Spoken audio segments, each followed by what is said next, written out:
शेतकरी मित्रांनो नमस्कार. शेतकरी मित्र सूरज आवताडे या यूट्यूब चॅनल तुमच्या सर्वांचं स्वागत करतो. तर तैवान पिंक रोपं सर्वांना माहीत असतील, ती क्लोनल पद्धतीने असतात, पण ती कशी बनवली जातात हे मी आज तुम्हाला प्रॅक्टिकली दाखवतोय. जे आपले मदर प्लांट असतात, मदर प्लांटवरून काड्या आणल्या जातात.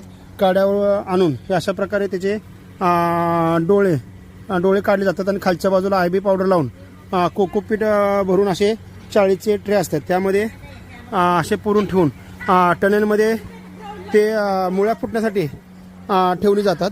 45 ते 50 दिवसानंतर बऱ्यापैकी चांगल्या मुळ्या फुटल्यानंतर यामध्ये सक्सेस रेट पण खूप कमी राहतो.